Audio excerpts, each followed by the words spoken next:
del Gobierno Nacional quiere compartir con ustedes algo muy importante que fue anunciado por el señor presidente de la República, Iván Duque Márquez, en un artículo publicado en el Washington Post hace 2 días.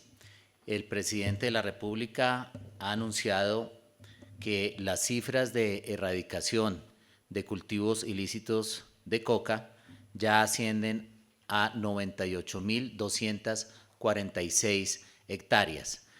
Esta cifra es muy importante porque unifica 3 estrategias distintas que viene adelantando el Gobierno Nacional. La primera es la erradicación a través de grupos manuales de erradicación que adelanta el Ministerio de Defensa, liderado por el señor ministro Guillermo Botero. Esa erradicación a través de grupos manuales de erradicación asciende a una cifra de 83.142 hectáreas. Repito, la erradicación a través de grupos manuales asciende a 83.142 hectáreas desde el 7 de agosto del año 2018 hasta hoy, es decir, los 12 primeros meses del gobierno del presidente Duque. A esa cifra se le suma la sustitución de cultivos a través del Programa Nacional de Sustitución de Cultivos PENIS, que viene siendo adelantado como parte de la implementación de los acuerdos y es liderado por la Consejería de Estabilización, doctora Chila, y por la Agencia de Renovación del Territorio, ART. El PENIS hoy arroja una cifra de 11.411 hectáreas sustituidas. Hay que tener en cuenta que esas 11.411 hectáreas son sustitución voluntaria a través de aquellas familias que han venido desarrollando esta actividad a través de los acuerdos firmados con el Gobierno Nacional. Y hay una tercera cifra que se enmarca en el programa Formalizar para Sustituir. El programa Formalizar para Sustituir busca la titulación de tierras una vez se hace la comprobación de que hubo sustitución. La cifra de Formalizar para Sustituir asciende a 3.693 hectáreas, sumando las 11.411 hectáreas del PENIS, las 83.142 hectáreas erradicadas manualmente por el Ministerio de Defensa y las 3.693 hectáreas del programa formal para sustituir, tenemos el gran total que ha sido anunciado por el señor presidente de la República en el Washington Post, una cifra de 98.246 hectáreas.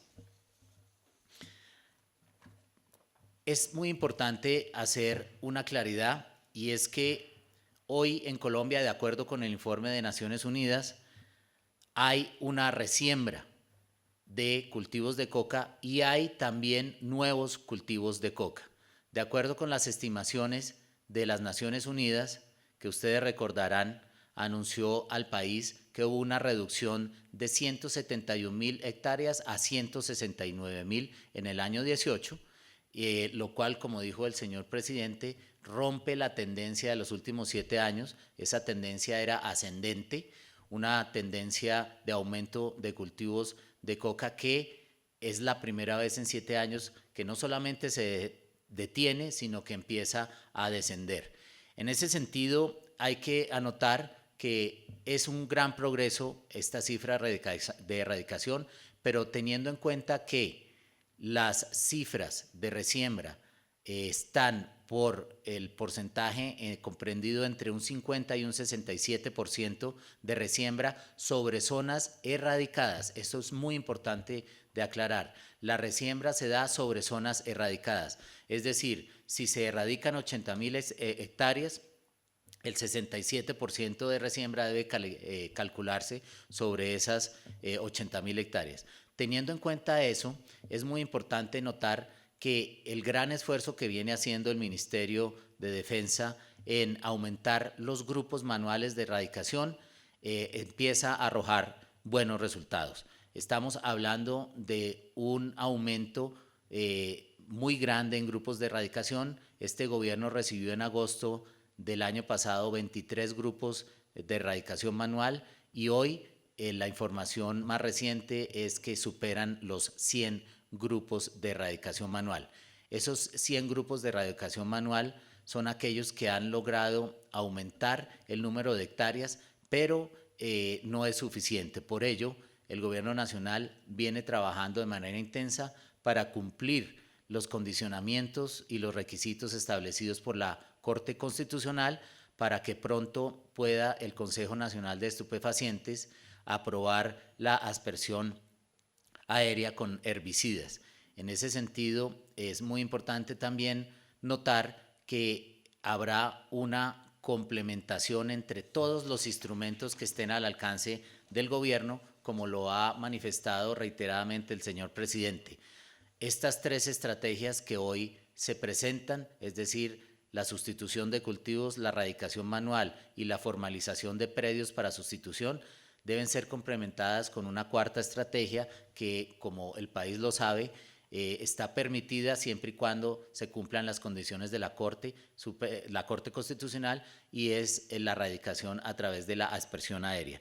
En ese sentido, teniendo en cuenta que la resiembra de cultivos de coca está por un porcentaje cercano al 67%, la meta de nuestro gobierno que hace es reducir a la mitad los cultivos ilícitos. Para llegar a esa meta estamos trabajando muy fuertemente a través de una estrategia integrada de la señora ministra de Justicia, a través de la política pública Ruta Futuro, también a través de la Estrategia Nacional de Seguridad liderada por el señor ministro de Defensa, y la estrategia del PENIS liderada por el alto consejero Emilio Archila, complementada con la erradicación, y en ese sentido estaremos trabajando para cumplir esas metas, lo cual implicará una erradicación cercana a las 80.000 hectáreas por año.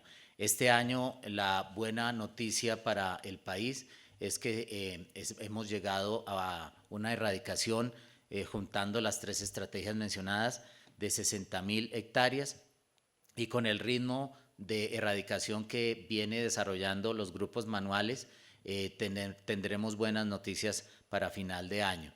Es muy importante tener en cuenta que la erradicación manual es hecha por personas que tienen jornadas continuas de 75 días. En un año se pueden hacer 4 fases iguales de 75 días, y el promedio de erradicación por parte de estos grupos manuales es de cerca a 6.500 hectáreas erradicadas por mes, lo cual implica una suma de 1.625 hectáreas semanales y 203 hectáreas diarias.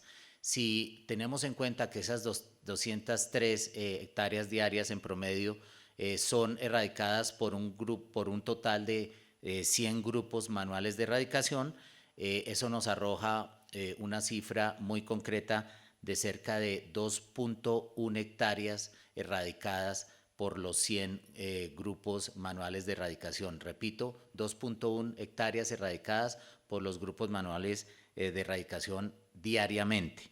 Esta es una noticia buena para el país, pero también es un llamado a que Colombia entienda la necesidad de fortalecer la erradicación, y por eso la Oficina del Alto Comisionado para la Paz, la Legalidad y la Convivencia, como secretario del Gabinete de Paz, está en este trabajo de unificación de cifras y de articulación de esta tarea, porque hay una relación directamente proporcional entre cultivos de coca y, o más bien diría, hay una relación inversamente proporcional entre los cultivos de coca y la paz. A más paz, menos coca. El real enemigo de la paz en Colombia son los cultivos ilícitos de coca. Entre más coca habrá menos paz, así lo ha expresado de una manera muy clara el señor presidente de la República, y por eso Colombia hoy, especialmente en el contexto de los anuncios de los últimos días, debe tener total claridad de que debemos luchar juntos y unidos contra el enemigo de la paz, que es el narcotráfico. Muchas gracias. Ok, a continuación la ronda de preguntas, muchachos. Comisionado, entonces, frente a la cifra como tal que maneja recientemente la ONU, que son de 169.000 hectáreas que actualmente hay en el país, con ese anuncio que usted hace de 98.000 hectáreas erradicadas en conjunto con todos estos planes, ¿cuántas hectáreas hay actualmente en Colombia? Bueno, es muy importante entender que las mediciones que hace las Naciones Unidas son mediciones anuales. Nosotros comenzamos el gobierno en agosto del año pasado, es decir, solamente estuvimos en el programa de erradicación 5 meses del año 2018 y este año lleva 8 meses. Nosotros vamos avanzando, como les digo, este año llevamos 60.000 hectáreas erradicadas, el año pasado otras 30.000 para un total de 98.246. Si usted hace la resta entre 169.000 y 98.000, le arroja una cifra, pero a esa cifra hay que sumarle lo que ya advirtió las propias Naciones Unidas, y es cerca de un 4% de nuevos cultivos, es decir, no solo resiembra, sino nuevos cultivos, y cerca de un 67% de resiembra. Entonces, hoy por hoy no puede hacerse simplemente un cálculo de restar las 98.000 hectáreas a las 169.000, porque a esa resta había que calcular cerca de 50.000 hectáreas de resiembra. Comisionado, teniendo en cuenta esa alta cifra de resiembra, expliquémosle al país si, como están hoy conformados, los grupos de erradicación alcanzaría para esa meta planteada 2023, y cuánto le cuesta al país cada una de estas estrategias, para también tener el conocimiento sobre el costo que implicaría la aspersión y el nivel de rentabilidad o digamos la efectividad de la misma.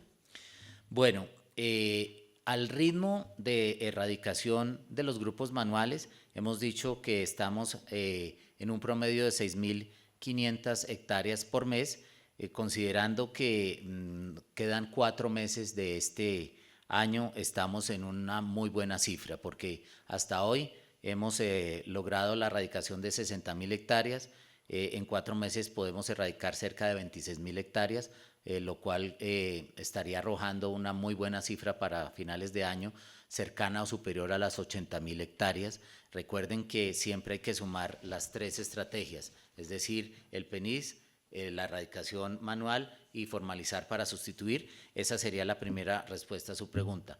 En cuanto a los costos, de acuerdo con las estimaciones de la Policía Nacional a través de la Dirección Antinarcóticos, la erradicación a través de grupos manuales está en un costo cercano a los 6 millones de pesos. La erradicación que se hace por los soldados y policías, es decir, en lugares que son muy peligrosos, está cerca de los 7.700.000 pesos. La erradicación que se hace a través de los llamados PECAT, que son los erradicadores con herbicidas, pero de manera terrestre, va la persona con el herbicida. Esa es una erradicación que está por los cerca de 3.700.000 pesos. No, perdóneme, esa es una erradicación que está por los 3.900.000 pesos. Y la aspersión aérea, en el evento de ser aprobada, estaría en un costo de 2.900.000 pesos. Es decir, esa erradicación aérea, de ser aprobada, tendría el menor costo y cubriría un promedio de 144 hectáreas diarias erradicadas. Es la más eficiente. Si usted compara, los grupos manuales de erradicación tienen un rendimiento de entre 2.1 y 2.5 hectáreas diarias, mientras la erradicación aérea permitiría 144 hectáreas diarias con un costo de la mitad. Comisionado, permítame para hacer una claridad. Usted nos decía que con los grupos de erradicación y la unificación de estas 3 estrategias se lograría superar esa cifra de las 80.000 hectáreas. Entonces, ¿no se necesitaría la aspersión o realmente se vería más difícil el camino sin la aspersión para cumplir la meta al 2023? Hay que recordar algo muy importante que resaltó las Naciones Unidas, y es que el 47% de los cultivos de coca en el país se encuentran en zonas de manejo especial.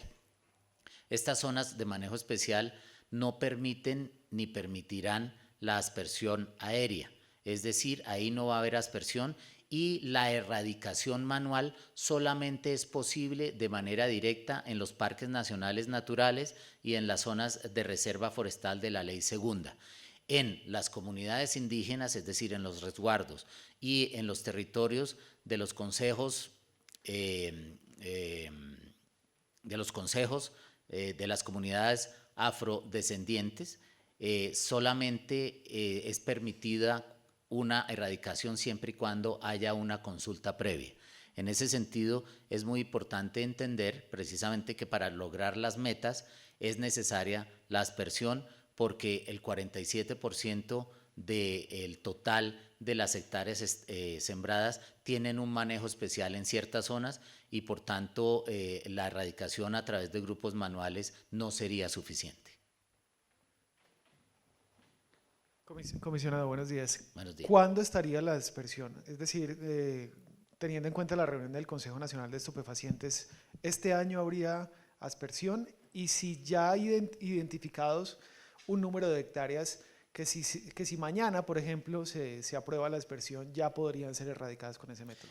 Como lo ha manifestado la señora ministra de Justicia, Margarita Cabello Blanco, hay un proceso y hay un cronograma de trabajo en este momento de todas las ministerios y de todas las entidades del gobierno involucradas en cumplir con las condiciones establecidas por la Corte Constitucional. Ese cronograma implica el diseño, la redacción y la firma de una serie de actos administrativos, básicamente unos decretos, y por supuesto la preparación de la reunión del Consejo Nacional de Estupefacientes que tendrá que tomar esa decisión. En los próximos 2 o 3 meses se dará ese proceso. Es decir, estamos hablando de que durante lo que queda del año se preparará las condiciones para que se cumplan las condiciones de la Corte Constitucional. Alto comisionado, perdón, le cambio de tercio. Rusia y Michelle Bachelet han sido las partes que recientemente han rechazado la opción de mano dura por parte del gobierno ante el nuevo grupo criminal o narcoterrorista, como lo ha llamado el gobierno de Márquez y Santrich. Dicen que este no es el camino. ¿Qué responderle a estas 2 partes, tanto a Rusia como a Michelle Bachelet, teniendo en cuenta que ya se hizo un proceso de paz con la extinta FARC? Bueno, en eso tengo que ser respetuoso del fuero del señor canciller, no me puedo pronunciar sobre eso. Señor comisionado, el gobierno ha dicho que estos grupos narcotraficantes están en territorio venezolano, lo han dicho reiteradamente, con el auspicio de Nicolás Maduro. Nicolás Maduro en las últimas horas sale a decir que el gobierno Duque está haciendo un show y que está preparando un falso positivo para para mostrarlo en las Naciones Unidas, y a su vez anuncia el tema de los misiles en la frontera como una amenaza a territorio colombiano. ¿Qué responderá al respecto usted como alto comisionado de paz? Igual que la respuesta anterior, ya el señor canciller se manifestó sobre esa denuncia hecha por la dictadura de Nicolás Maduro y me quiero remitir a sus respuestas. Pero, comisionado, la presencia de estos grupos, cuyo negocio principal es el narcotráfico, que se pasan la frontera, se esconden allá, ¿no va a dificultar esa tarea de la lucha contra la droga que desde su área sí nos ha mencionado hoy? Es decir, el hecho de que ellos estén allá, vengan, siembren y coordinen ese tema del narcotráfico con el auspicio del vecino país, ¿no va a afectar esas metas o no va a tener incidencia en los planes del gobierno nacional? Lo ha dicho el señor presidente Duque. La presencia de grupos como el anunciado por Iván Márquez, que es una cuadrilla de criminales en territorios de países vecinos, dificulta y atenta contra el proceso de paz en Colombia. Y quiero aprovechar, hoy que estamos hablando de los cultivos ilícitos y de la erradicación, en mencionar que hay algo que las autoridades de inteligencia y también el Ministerio de Defensa han empezado a identificar, y es la presencia de cristalizaderos de coca en territorio venezolano. Esta es una noticia muy importante. ¿Por qué? Porque ustedes entenderán que la pasta de coca, que es la materia prima para la generación de la cocaína, debe tener un proceso químico, y ese proceso químico termina en los llamados cristalizaderos, donde se aplican los distintos químicos para producir la coca, y muchos de esos cristalizaderos están ahora en territorio venezolano. Hay conocimiento de que el ELN en territorio venezolano y también disidencias de las FARC, estos grupos armados organizados residuales, están procesando la etapa final de la producción de la cocaína en territorio venezolano. ¿Pero con aprobación del gobierno de Maduro? Esa es una respuesta que, por supuesto, el gobierno colombiano siempre le ha hecho a Nicolás Maduro y a su dictadura, y es porque permite la presencia de grupos armados que se alimentan del narcotráfico y que utilizan territorio venezolano para narcotraficar. Ojalá algún día el dictador le responda al mundo esa pregunta. Doctor Ceballos, el mensaje es que sin glifosato no se pueden cumplir las metas de reducir al 50% los cultivos. No, el mensaje es el que ha dado claramente el señor presidente, y es que todos los instrumentos que sean necesarios para luchar contra los cultivos de coca, incluyendo el Plan Nacional Integral de Sustitución, PENIS, los grupos manuales de erradicación, el programa Formalizar para Sustituir y el programa de aspersión aérea, todos juntos nos ayudarán a cumplir con la meta. Debe usted recordar que ni la Corte Constitucional ni aquello previsto en los acuerdos excluye la posibilidad del uso de herbicidas, y por tanto Colombia en este momento debe tener la absoluta claridad de que los 4 instrumentos para luchar contra el narcotráfico, que es el verdadero enemigo de la paz, serán utilizados por este gobierno. Muchas gracias. Pero comisionado, o sea, usted habló de que se tienen que expedir unos decretos, que tiene que convocarse al Consejo Nacional de Estupefacientes. O sea, este año con todos esos procesos no va a haber aspersión. El cronograma está siendo preparado por la señora ministra de Justicia. De acuerdo con ese cronograma, pues el país conocerá si es posible o no iniciar esa aspersión este año. Comisionado, qué pena, frente al tema de Márquez, Santrich y demás, de este nuevo grupo armado al margen de la ley, ¿no hay un riesgo de atacar esos recursos naturales, los tubos, Caño Limón Coveñas, como se ha presentado con el ELN? ¿Hay un grupo especial de seguridad para proteger esas zonas ante esta nueva amenaza? El señor comandante del Ejército, Nicasio Martínez, y el comandante de las fuerzas militares, el general Navarro, anunciaron la creación de un grupo especial para combatir esta nueva amenaza. Es muy importante recordar que es el propio Iván Márquez quien anuncia una alianza con el ELN, y es el propio ELN que confirma esa alianza dándole la portada a su organismo oficial de información, como es la revista Insurrección. En ese sentido, por supuesto que la fuerza pública está conformando todos aquellos equipos y a todos aquellos grupos que sean necesarios para combatirlo, como lo ha dicho el señor ministro Guillermo Botero y los comandantes del Ejército y de las Fuerzas Militares.